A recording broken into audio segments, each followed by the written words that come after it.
aproximar. Alguém está precisando ouvir uma palavra de Deus e quem sabe é através da sua boca nesta noite.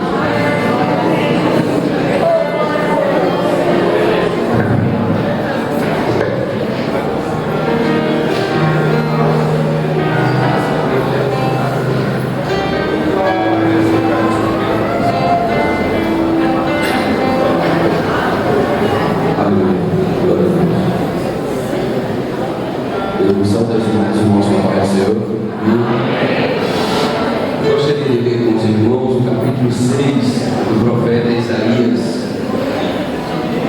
Isaías, capítulo 6, profeta messiânico. Eu tenho um hábito de, às vezes, virar um pouquinho à noite. Tem uma programação de trabalho um pouco atípica, né? E, vez ou outra, eu esqueço que estou de madrugada e termino entrando 2, 3, enfim. E o problema é que sempre outro dia, né? A questão do cansaço, que não gostou, tem que trabalhar mais um pouquinho. Mas eu quero falar o seguinte: vez ou outra, eu estou naturalmente no computador, para você não tem que trabalhar, e eu ponho em alguma mensagem, né? Então estamos bastante cansados. Eu ponho alguma mensagem, às vezes um pregador, enfim e tal, e eu termino dormindo. Mas vez ou outra, naquele sono lá mesmo, próximo da sala, enfim, a gente dorme.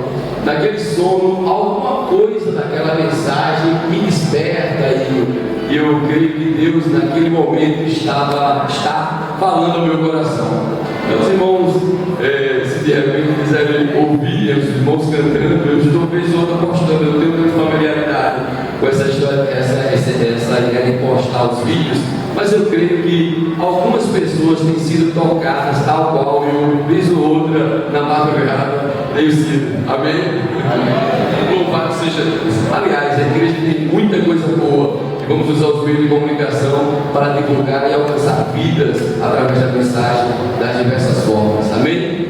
Louvado seja Deus. Capítulo 6, versículo 1 do profeta Isaías diz assim: no ano em que morreu o rei Uzias, eu vi o Senhor assentado sobre um alto e sublime trono, e o seu séquito enchia o templo.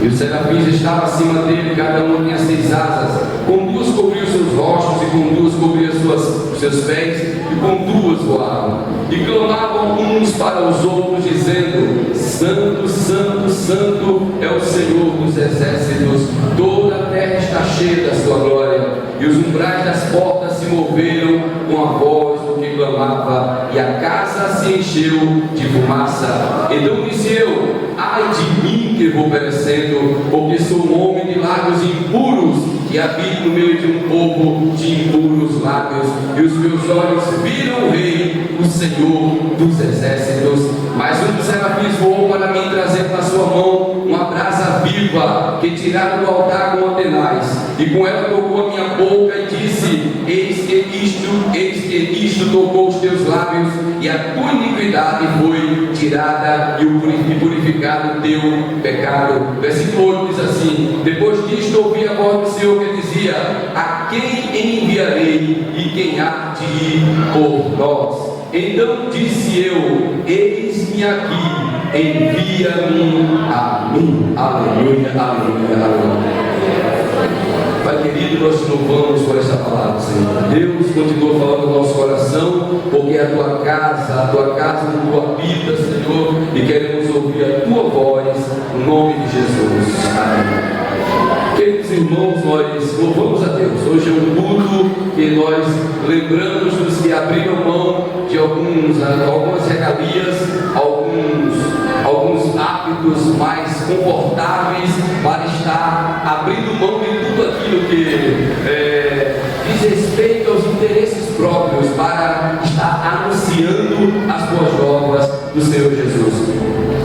Nós, na verdade, temos esse mandato não apenas para um e nem para 2, mas na verdade a pregação do Evangelho, o anúncio das boas novas do Senhor Jesus, é para todo aquele que um dia experimentou a presença de Jesus, experimentou o perdão de Cristo em suas vidas. Na verdade, seria um tanto egoísmo de nossa parte se nós ficássemos apenas guardando consigo consigo este bem tão precioso, que é o bem do Evangelho de Cristo, que é a herança maior de Deus para a humanidade, a herança que Deus reservou para todos aqueles que queiram reconhecer a Jesus o Senhor como Salvador de suas vidas. Bendito seja Deus por isso. Então, queridos irmãos, na verdade o ID de Jesus é o privilégio que nós temos em cumpri-lo, e cumprindo nós estaremos alcançando vidas através das boas novas do Senhor Jesus. Estamos trazendo para as vidas aquilo que em lugar nenhum poderá ser alcançado, alcançando a salvação através de Jesus,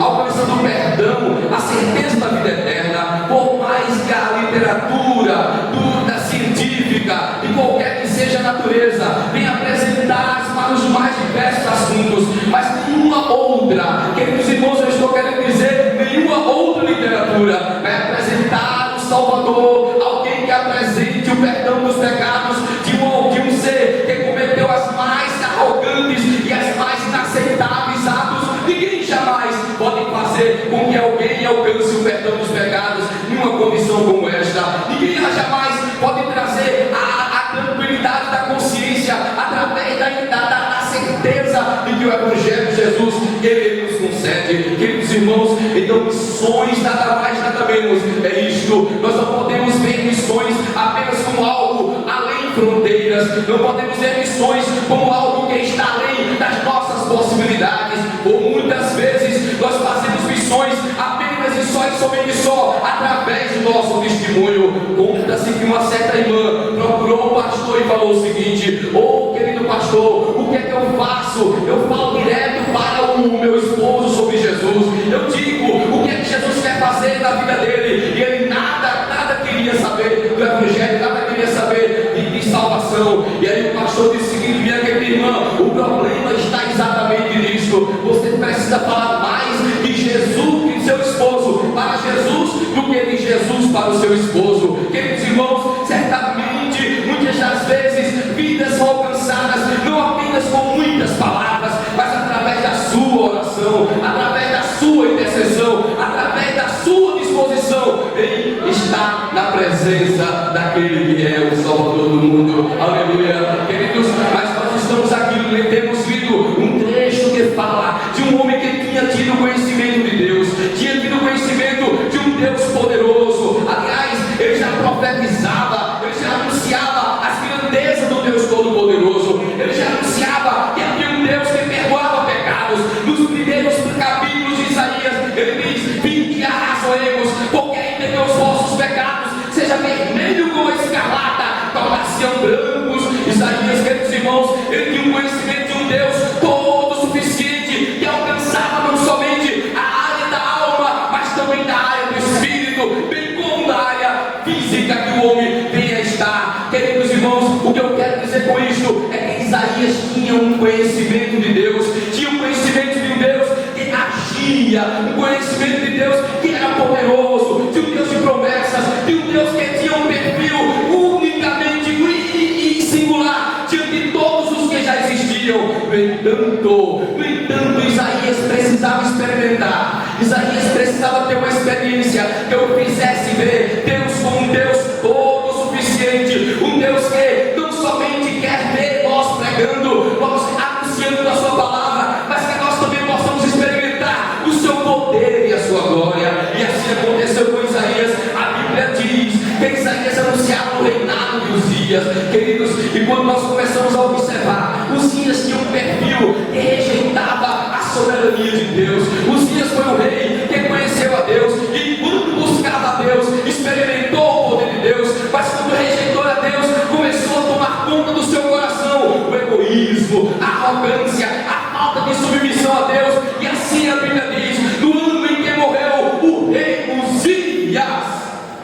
Queridos irmãos, o que é que significa isso? Enquanto Uzias reinava, enquanto Uzias dominava a soberba, dominava a falta de humildade, dominava a falta de obediência. Segundo a Bíblia diz que Uzias, pela desobediência, adquiriu lepra, e por esta lepra ele morreu. Queridos, ele morreu para que o rei da glória manifestasse-se a Isaías de uma forma plena, de uma forma intensa, de uma forma gloriosa. Queridos irmãos, não é de se admirar que Isaías Isaías tinha um procedimento que não se encaixava no perfil de um homem que anunciava a promessa e as grandezas de Deus. Isaías tinha ações que não engrandecia ao Criador dos céus e da terra. E tanto que neste momento em que Deus se apresenta para Isaías, ele mostra-se um tanto temeroso, está na sua condição de pecador, está na sua condição de impuro perante Deus todo suficiente. E aí Isaías, quando vê toda aquela glória manifesta, ele começa a dizer: ai Senhor, ai de mim, que sou homem de lábios impuros e habito no meio de um povo de impuros lábios. Bendito seja Deus.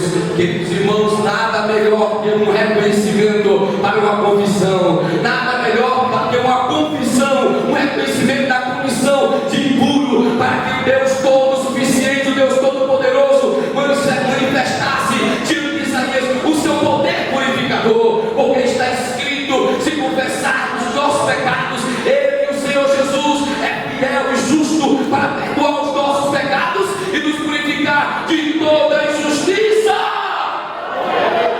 Bendito seja Deus. Queridos irmãos, esta é a realidade, este é o perfil que Isaías se apresentou para com Deus. Não poderia ser outro, porque diante daquele trono glorioso estava sendo revelado um Deus santo, um Deus separado, um Deus glorioso, um Deus puro, um Deus para todos sempre, cheio de glória. Bendito seja Deus. Isaías, que falava muito teoricamente, que conhecia muito superficialmente a grandeza de Deus, naquele exato momento estava recebendo a revelação, e esta revelação estava mostrando a identidade de um Deus todo glorioso. E a Bíblia diz, como os irmãos já acabamos de ler aqui, que os serafins ecoavam e reconheciam aquela grandeza manifesta, e eles cantavam: santo, santo, santo é o Senhor Deus dos exércitos. Meus queridos irmãos, diante da santidade de Deus, a impureza precisa ser banida, a impureza precisa ser extinta, e há recursos divinos para que isso venha acontecer. É pelo poder autoritário, glorioso e singular do sangue de Jesus Cristo.